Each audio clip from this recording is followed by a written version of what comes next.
Hey everyone, it's Mr. Forgione. It is Tuesday afternoon. Um, my hope was to be back with you guys tomorrow. Unfortunately, having a little bit slower recovery from surgery than I was hoping for, so probably Thursday is when we're going to be back. But I wanted to go ahead and do a little bit of review with you guys to kind of set a couple of things up for just some additional work and make sure we don't fall too far behind here in economics. So one thing I do want to say off the bat, hopefully you guys will be able to remember, go ahead and bring your laptops to class on Friday. We're going to try and do that Zello activity that we tried in the computer lab about a week ago. We're going to try that again this coming Friday, but we're going to do it in the classroom with the laptop. So go ahead, make sure the laptops are charged, and bring those laptops to school on Friday so we can work on that. Second thing, let's go back and review some of our curves here. So we've been talking already about the supply and demand curves, okay, and hopefully this will work as something that we can kind of get a look at, okay. Our price is going to be up here, and the quantity or the number of items that are being bought is down here. So again, the price is the cause, the quantity is the effect. I buy something because of the price. And so the number of items that are being bought, it's a result of the price is the cause. This curve here is our supply curve.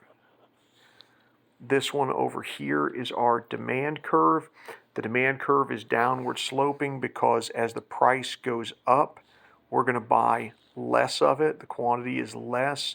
When the price is lower, we're going to buy more of it. Again, that's just kind of common sense. Supply works the opposite way. When the price is higher, we supply more of it because we want to make more money. And so we have an incentive to try to make more of an item or to sell more of our labor when the price is going to be higher. This point in the center here, we call that point the equilibrium point. I'm just going to abbreviate here, equilibrium. That is where supply and demand are imbalanced. Now, we know that sometimes we'll start off and we don't have a true balance. Most of the time we said a company will start with a price that is too high. So we'll start with maybe a price somewhere up here that is too high. And so then what we've got is two separate points. We've got a quantity, we'll say this is maybe 100 right here, and this over here is maybe, I don't know, 200. And so my greater quantity is the 200.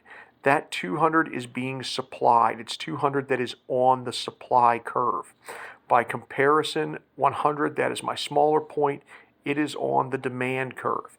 And so since I've got a greater supply than demand, whenever I've got greater supply than demand, that I have too much of it, that is our surplus. Okay, so surplus is when I have too much, or in other words, when supply is greater than demand. That's what I end up seeing there. Okay, now the opposite can also be true. If the price was too low, let's say here that I've got a price that's too low here. All right, and I'll use a little bit different. Well, we'll keep that same number there, the 100. Let's say over here I'm going to go 180. Okay, so now my biggest number is 180 at this new price here.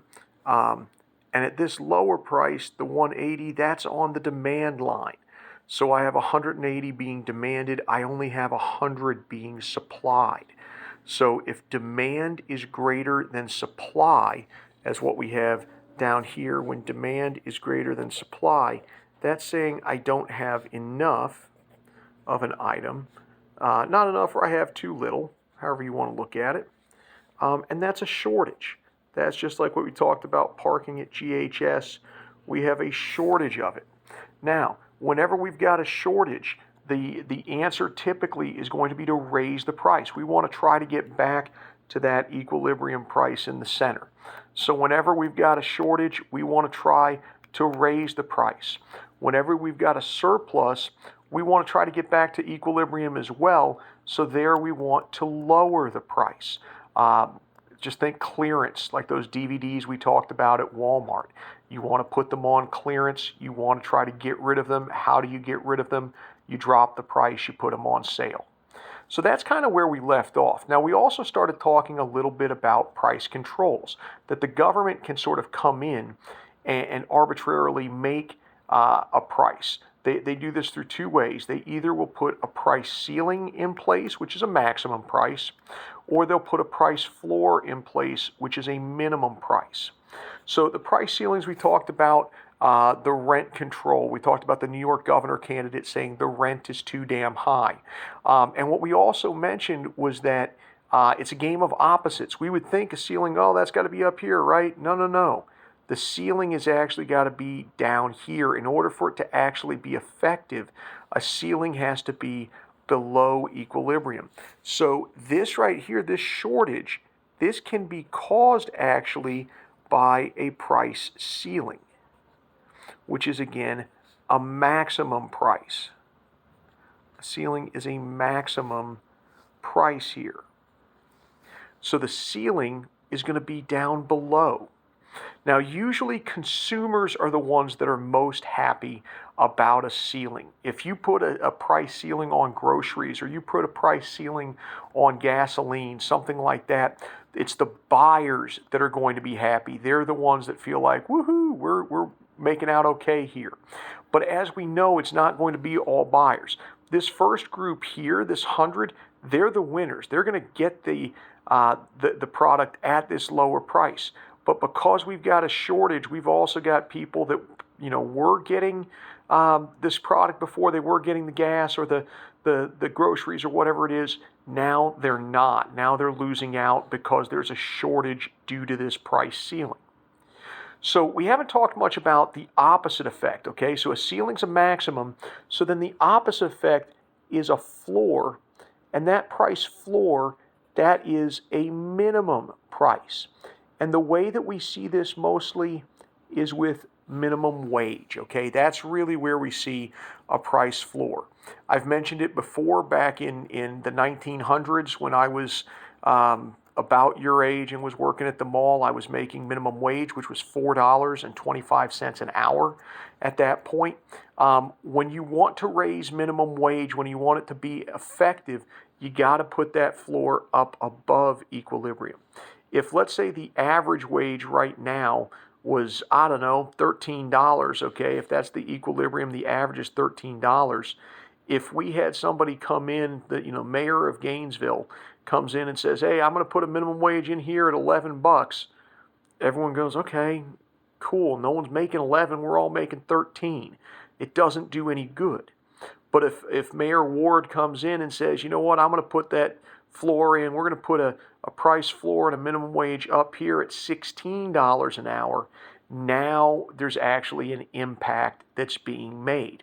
What is the impact? Well, it's going to cause a surplus of workers.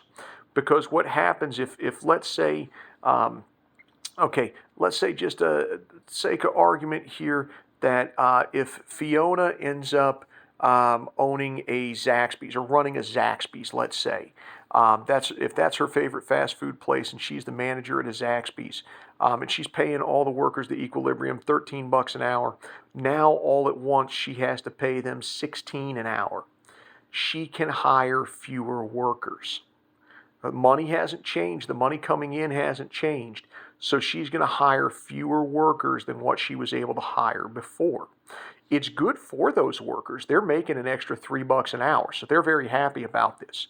But there's a couple of people here that have now been laid off because there's a surplus of workers because that price floor is now too high. So it's good for the majority of workers, but there are workers that are now going to be unemployed. Now, there's one last caveat, and we kind of referred to this a little bit last time. There's one other thing that could happen, and that is the formation of a black market. And a black market, as we've said in the past, there's two constants that you have to have in order for a black market to form. The first is it's got to be illegal, and the second it's got to benefit both buyer and seller. So I'm going to say here both sides, but what we mean by both sides is both buyer and seller, okay? Both the buyer and seller have to benefit. So how would that work if we're talking about Fiona's Zaxby's store? So let's say, again, let's say maybe she's got, 15, originally at Equilibrium, she's got 15 workers at that $16 an hour. 13 of them she's going to be able to keep at the new higher wage, but 2 workers have to get laid off. And so let's say, just again, sake of argument, if maybe Ty and Caden get laid off, unfortunately, no fault of their own. Ty and Caden are both outstanding workers. They show up on time. They do a great job, but through no fault of their own, they've both been laid off. Well, what happens now? Well, what they could do potentially is go to Fiona and say, look, you've been a good boss. We've been working hard. We're one of, some of your hardest workers. Isn't there anything you can do? And Fiona, as a businesswoman, might say, yeah, you know what? Here's an idea. I can't give you this new $16 an hour that I legally am obligated to give you. But, you were making like $13 an hour and did a good job there. I can give you $13 an hour cash.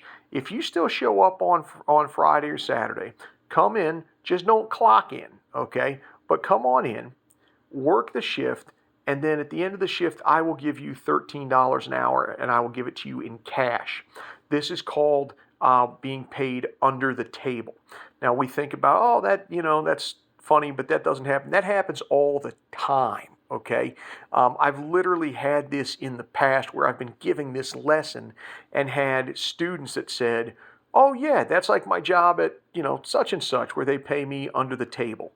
So this absolutely happens. It is a black market because does it benefit Fiona? Yes, she gets the worker at a lower wage than what she could legally pay.